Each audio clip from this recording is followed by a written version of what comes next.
आज हम बात करेंगे ब्रह्म मुहूर्त और 21 दिवसीय ध्यान विधि के बारे में। यह एक ऐसी ध्यान विधि है जिसका यदि आप मात्र 21 दिनों तक लगातार अभ्यास करते हैं तो आपकी कोई भी मनोवांछित मनोकामना, इच्छा या प्रार्थना पूरी हो जाती है। क्योंकि आपको इस ध्यान विधि का अभ्यास ब्रह्म मुहूर्त में करना है, इसीलिए सबसे पहले हम ब्रह्म मुहूर्त के विषय पर विस्तार से चर्चा करेंगे और फिर ध्यान विधि के बारे में बात करेंगे। ब्रह्म मुहूर्त प्रातः काल के उस विशेष 1 घंटा 36 मिनट के समय को कहते हैं जो सुबह 4:24 से लेकर 6 बजे तक रहता है। लेकिन इस विषय में कुछ और भी मान्यताएं हैं। अगर हम प्राचीन ग्रंथों का अध्ययन करें तो उनके अनुसार रात्रि को 4 कालों में विभाजित किया गया है, जिसमें पहला काल है रुद्र काल, शाम 6 बजे से लेकर रात्रि 9 बजे तक प्रभावी रहता है। उसके बाद दूसरा काल है राक्षस काल, रात्रि 9 बजे से लेकर 12 बजे तक प्रभावी रहता है। फिर उसके बाद तीसरा काल है गंधर्व काल, रात्रि 12 बजे से लेकर के 3 बजे तक प्रभावी रहता है। और फिर आता है चौथा काल, यानी कि जिसे अंतिम प्रहर भी कहा जाता है। वह है मनोहर काल, 3 बजे से लेकर सुबह के 6 बजे तक प्रभावी रहता है। ब्रह्म मुहूर्त के समय की जो मान्यताएं हैं वह मनोहर का यानी कि 3 से 6 बजे के बीच में ही पड़ती है। हालांकि विभिन्न देशों में सूर्योदय के समय में भेद रहता है। कोई एक निश्चित समय ब्रह्म मुहूर्त का हर स्थान का एक ही नहीं बताया जा सकता। लेकिन यदि आप मनोहर काल के बीच में यानी आज 3 बजे से लेकर सुबह 6 बजे के बीच में किसी भी समय जल्दी उठते हैं तो यह समय अमृत वेला यानी ब्रह्म मुहूर्त का समय ही माना जाएगा। अगर हम ब्रह्म मुहूर्त का शाब्दिक अर्थ को समझने की कोशिश करें तो ब्रह्म का मतलब होता है देवता, जो ज्ञान के देवता हैं, और मुहूर्त था समय खंड, यानी एक ऐसा समय है जिसमें हम क्या को समझने का प्रयत्न करते हैं, यानी कि ज्ञान को समझने का समय है, उसको हम ब्रह्म मुहूर्त कहते हैं। ब्रह्म मुहूर्त की बहुत ही महत्वपूर्ण चर्चाएं हमारे शास्त्रों में की गई है। ब्रह्म मुहूर्त में जो ब्रह्मांड है और देव शक्तियां हैं वह वातावरण में विचरण करती रहती है। अगर आपकी नींद इस समय के दौरान अचानक खुल जाती है तो इसका मतलब शुभ ऊर्जाएं आपसे संपर्क करना चाहती है। इसलिए जब आप इस समय में उठकर ध्यान जैसी शुभ क्रियाएं करेंगे तो आपको बहुत जल्दी उन ऊर्जाओं से संपर्क स्थापित होना शुरू हो जाएगा।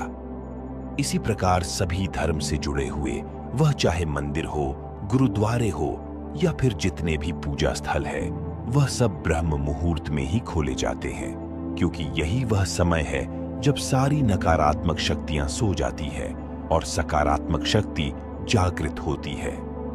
इस समय बहने वाली वायु को अमृत वायु कहा जाता है, क्योंकि सारा प्रदूषण और सारी दूषित वायु समाप्त होकर वातावरण में ऑक्सीजन के रूप में व्याप्त रहती है। और रात के समय और बढ़ने के कारण इस समय वायुमंडल दिन की अपेक्षा काफी शीतल रहता है और मनोहर रहता है। इस समय वातावरण बिल्कुल शांत होता है और इस समय सोकर उठने के कारण हमारी मस्तिष्क की सभी क्रियाएं भी बिल्कुल शांत होती है। इसलिए यदि आप इस समय अपनी स्टडी करते हैं, पढ़ाई करते हैं, कोई प्लानिंग करते हैं या ध्यान करते हैं तो उसमें आपको बहुत लाभ मिलता है। आपने वह कहावत तो सुनी ही होगी कि जल्दी सोना और जल्दी उठना सफलता की प्रथम सीढ़ी है। इसलिए यदि आप भी सफल होना चाहते हैं तो ब्रह्म मुहूर्त में उठना शुरू करें। इससे आपको बहुत सफलता मिलेगी। एक्चुअली प्राचीन काल में इलेक्ट्रिसिटी नहीं होती थी, इसलिए लाइट नहीं रहने पर लोग सूर्यास्त के बाद सो जाते थे और सूर्योदय से पूर्व यानी ब्रह्म मुहूर्त में ही उठ जाया करते थे। ये प्रकृति के साथ चलने की उनकी एक पद्धति थी। जो भी व्यक्ति प्रकृति के साथ संतुलन बनाकर चलता है वह हमेशा स्वस्थ रहता है। और यह भी देखा गया है कि जो लोग प्रातः काल जल्दी उठते हैं वह बिल्कुल स्वस्थ रहते हैं, और अक्सर वह लोग जो नाइट शिफ्ट में काम करते हैं उनको स्वास्थ्य संबंधी समस्याएं आने लगती है। कहने का तात्पर्य यह है कि अगर आप प्रकृति के साथ मेलजोल बनाकर चलते हैं तभी हम स्वस्थ रहते हैं। लेकिन अगर हम प्रकृति के खिलाफ चलना शुरू हो जाए तो तो हमें शारीरिक रूप और मानसिक रूप से समस्याएं आनी शुरू हो जाती है। मित्रों, अब तक आप समझ चुके होंगे कि ब्रह्म मुहूर्त क्या है और इसका महत्व क्या है। अब हम बात करते हैं 21 दिवसीय ध्यान विधि के बारे में। सबको मालूम है कि प्रातः काल का समय ध्यान के लिए सर्वश्रेष्ठ समय होता है। इसलिए आज हम एक ऐसी ध्यान विधि की बात करेंगे जो विशेषकर ब्रह्म मुहूर्त में ही की जाती है। यदि आप इस विधि को निरंतर 21 दिनों तक केवल 10 मिनट की अवधि तक हर रोज इसका अभ्यास करते हैं, तो इन 21 दिनों के भीतर ही आपको इस विधि का रिजल्ट मिलने लग जाएगा। यह विधि विशेष रूप से आपकी कोई इच्छा, कोई मनोकामना अथवा आपकी कोई प्रार्थना जिसको आप पूरा करना चाहते हैं, उसके लिए है। इससे पहले कि हम इस विधि पर पूरी बात करें, थोड़ी सावधानी रखनी जरूरी है। जैसे कि ऐसे लोग जिनको हृदय से संबंधित कोई कष्ट है, हृदय से संबंधित कोई बीमारी है, या जिनको रक्तचाप की समस्या, ब्लड प्रेशर की समस्या रहती है, वह इस विधि का अभ्यास करें। इसलिए क्योंकि इस विधि के अंदर हमें सांस को रोक कर रखना पड़ता है। यही कारण है कि हृदय रोगी और रक्तचाप के मरीज इस विधि को बिल्कुल न करें। अब कैसे इसको करना होगा, चलिए जानते हैं। ये बहुत ही चमत्कारिक विधि है और बहुत जल्दी अपना रिजल्ट देती है। इसका कारण है कि इस विधि में हम अपना ध्यान अपने आज्ञा चक्र पर स्थित रखते हैं, और आज्ञा चक्र हमारा एक ऐसा चक्र है जो हमारे संकल्प का स्थान है, और हमारी विजुअलाइजेशन का स्थान है, और हमारी क्रिएटिविटी का स्थान है। अगर हम इस चक्र पर केंद्रित होकर कोई प्रार्थना करते हैं, कोई संकल्प को दोहराते हैं, तो वह संकल्प या प्रार्थना बहुत जल्द पूरी हो जाती है, क्योंकि इस चक्र का कार्य क्षेत्र ही यही है। इसे हम संकल्प चक्र भी बोलते हैं। इसलिए क्योंकि इस चक्र पर ध्यान लगाने से हमारे संकल्प पूरे होते हैं। जैसे कि अगर हम कोई आज्ञा करें तो वह आज्ञा पूरी हो जाती है। वैसे ही सबसे पहले आप अपनी कोई एक मनोकामना लगा, जैसे कोई भी ऐसी इच्छा है जो आप पूरा करना चाहते हैं, उसको अच्छी तरह डिसाइड कर ले कि मेरी यह इच्छा है, मेरी मनोकामना है, यह पूरी होनी चाहिए, क्योंकि आपको 21 दिनों तक केवल उसी इच्छा की पूर्ति के लिए ही इस ध्यान विधि का अभ्यास करना है। इसीलिए सबसे पहले आप अपनी इच्छा डिसाइड कर लें, फिर अपना ध्यान शुरू करें। सबसे पहले अर्ली मॉर्निंग यानी किसी ब्रह्म मुहूर्त के समय आप उठेंगे, और उठने के बाद फ्रेश होकर नहा धो लें तो अच्छी बात है। नहीं तो सिर्फ अगर मुंह हाथ भी अच्छी तरह से धो लेंगे तो भी चलेगा। और फिर उसके बाद आप अपने घर के मंदिर में, पूजा स्थल में या अपने ध्यान कक्ष में ध्यानस्थ होकर बैठ जाएं। ध्यान रखें कि वो जगह ऐसी हो जहां से बाहर की प्राणवायु भी आपके कमरे के भीतर प्रवेश करती हो, क्योंकि इस विधि को हम प्रातः काल ब्रह्म मुहूर्त में करते हैं। अतः इस समय आपको शुद्ध प्राणवायु की जरूरत रहेगी, तो ऐसे स्थल पर बैठना है जहां पर खुली हवा आपके अपने रूम में आती रहे। और जब आप ध्यानस्थ होकर बैठे थे तो कमर सीधी करके और गर्दन सीधी करके दोनों हाथों को घुटनों पर रखकर बैठ जाएंगे। इसके बाद मुट्ठी बंद कर लें और पहले 2-3 मिनट अपने मन को शांत करें और शरीर को स्थिर कार्य करें। जब आपका मन शांत हो जाए, शरीर स्थिर हो जाएगा तथा श्वास सामान्य हो जाए, फिर आपको अपना ध्यान अपने आज्ञा चक्र तक लेकर जाना है। आज्ञा चक्र यानी कि दोनों भौहों के बीच में जहां पर हम तिलक लगाते हैं, उस स्थान पर आप अपने अवधारणा को, अपनी अटेंशन को लेकर आएंगे और वहीं पर पूरा समय में आप अपना ध्यान बनाकर रखेंगे। अब आपको इसी जगह पर लगातार अपने मानसिक नेत्रों से इस स्थान को महसूस करते रहना होगा।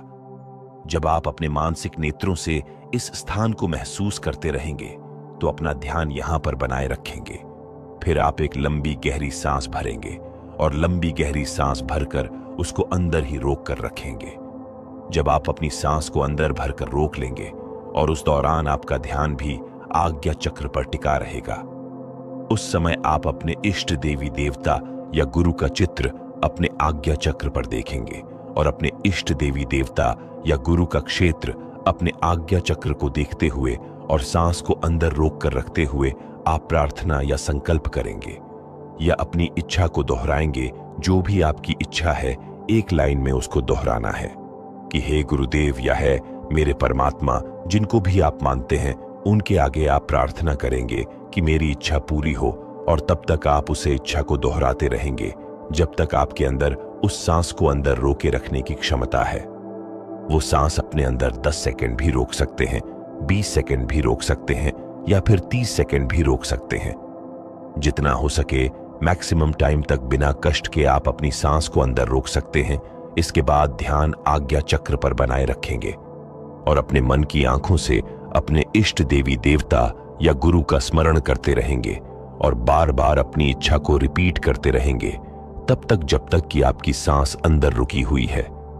जब आपको लगे कि इससे ज्यादा आप अपनी सांस को अंदर नहीं रोक सकते हैं तो फिर धीरे से मुंह से सांस को बाहर निकाल देंगे। याद रखें कि आपको अपनी सांसों को नाक से भरना है और बाहर मुख से निकालना है। फिर आप 15 या 20 सेकंड तक थोड़ा सा रेस्ट करेंगे और सामान्य स्थिति में बैठे रहेंगे। रेस्ट के बाद तुरंत दूसरा चक्र शुरू करना है, यानी कि फिर से एक लंबी गहरी सांस भरना है, सांस को अंदर ही रखना है। फिर अपने ध्यान को आज्ञा चक्र पर टिकाना है। इसके बाद अपने मन में इष्ट देवी देवता अथवा अपने गुरु का चित्र निहार रहा है और इन सभी चीजों के साथ दोबारा अपनी प्रार्थना को फिर से रिपीट करना है। अपने संकल्प को, अपनी इच्छा को फिर से दोहराएंगे और तब तक दोहराते रहेंगे जितनी देर आपकी सांस अंदर रुकी रहेगी। और जब आपको लगे कि इससे ज्यादा आप सांस को नहीं रोक सकते तो सांस को मुंह से बाहर निकाल दें और फिर कुछ सेकंड तक रेस्ट करें। इस तरह आपको लगातार बीच में रुक रुक कर कुछ सेकंड रेस्ट करते हुए अपनी इच्छा को बार बार आपको दोहराते जाना है और लगभग 10 मिनट तक आपको ऐसा 21 दिनों तक हर रोज करना होगा। क्योंकि यह पूरी विधि है, इसलिए आपको 21 दिनों तक सच्चे मन से इसे पूरा करना ही करना है।